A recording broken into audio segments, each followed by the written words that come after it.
आज के भजन कीर्तन कार्यक्रम के आयोजक हैं जोगिंदर सिंह चावला एवं उनका परिवार। आप सभी के बीच मौजूद न होने का कारण है हमारे दोनों पैरों में इंजरी हो गई है, इसलिए हम आप सबके समक्ष मौजूद नहीं हैं। और अब है आज का संदेश। रामकृष्ण परमहंस के व्यक्तित्व से प्रभावित होकर सैकड़ों युवक उनसे मिलने के लिए आते रहते थे।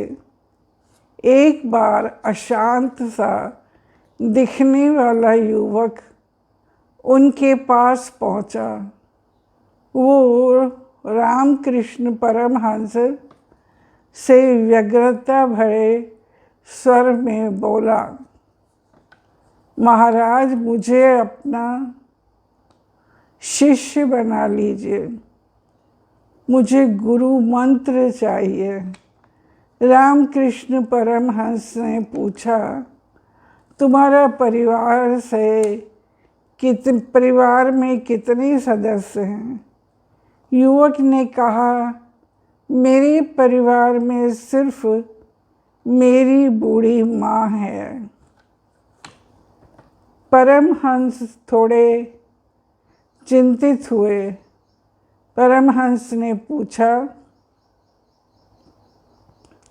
लेकिन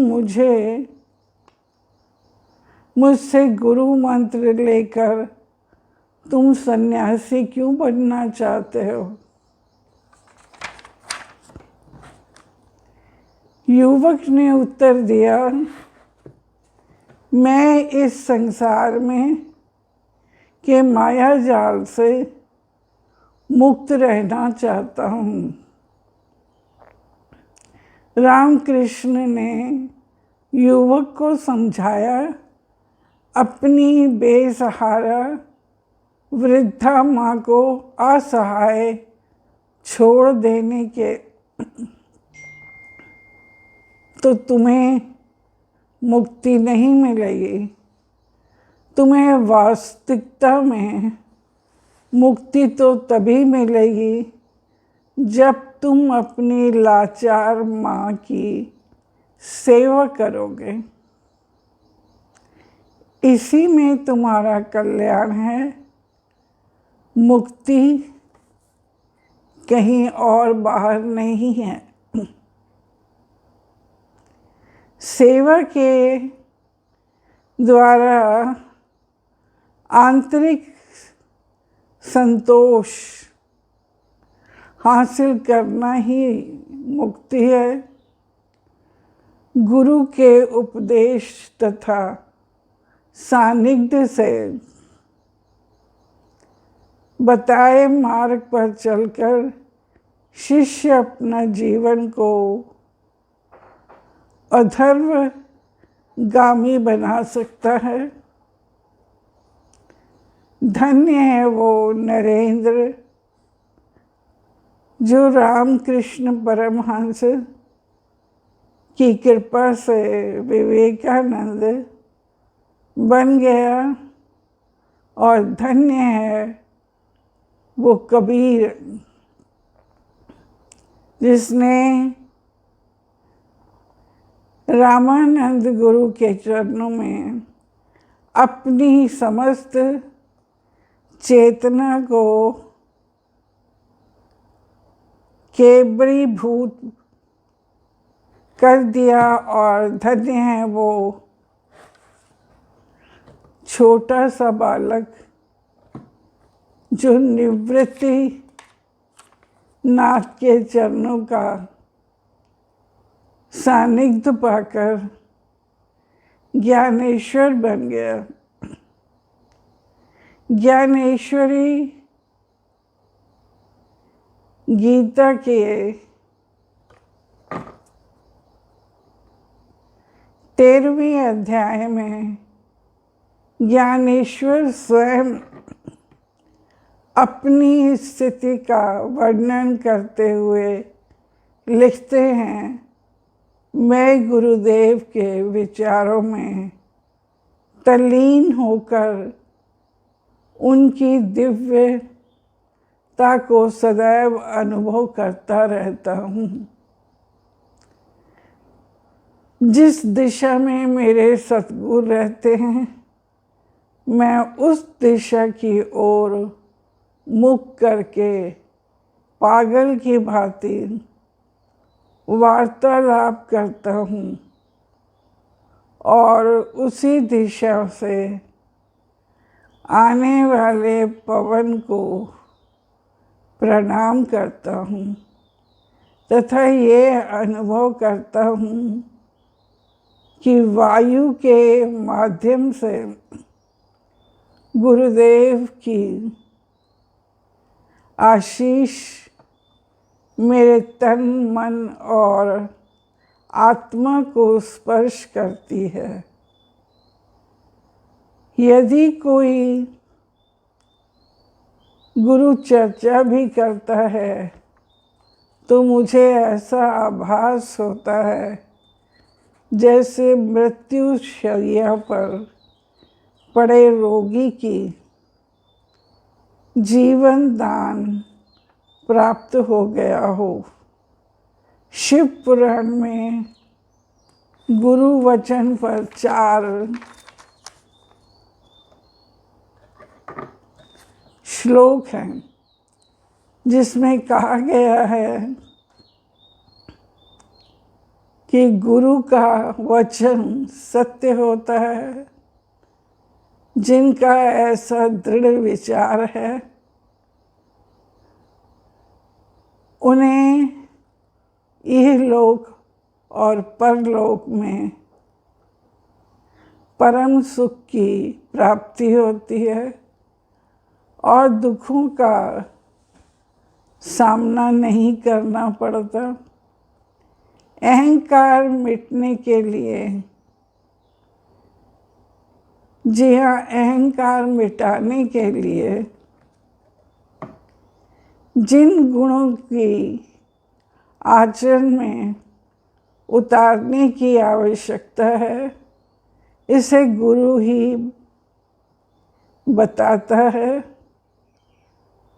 अंततः गुरु की आज्ञा अनुसार आचरण करने से सदा हित होता है और आत्म साक्षात्कार के लिए उसे कहीं ढूंढने के लिए नहीं जाना पड़ता। गुरु के दिखाए मार्ग पर चलकर स्वयं के समस्त विकारों को दूर करने की आवश्यकता है। गुरु की आज्ञा मान लें, सब कागज सिद्ध हुई। अगर उम्र अभय पद पाइए, कल ना दाछे सोए।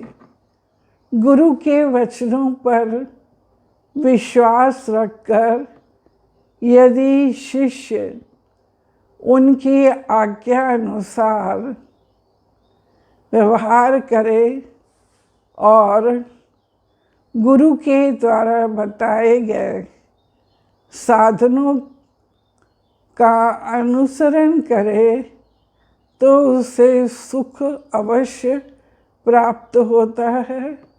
जो गुरु की आज्ञा में चलते हैं उनके कर्म कट जाते हैं, जीवन की परेशानियां दूर हो जाती हैं। एक बार बेंगलुरु मठ कलकत्ता में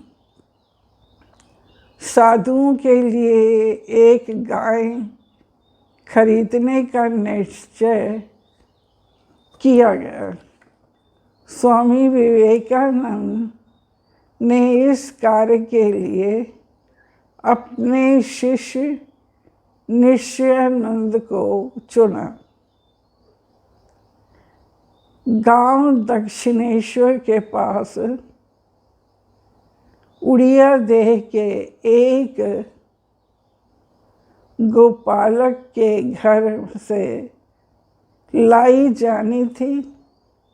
चूँकि वो स्थान गंगा पार था, अतः गाय को नाव द्वारा लाया जाना तय किया गया।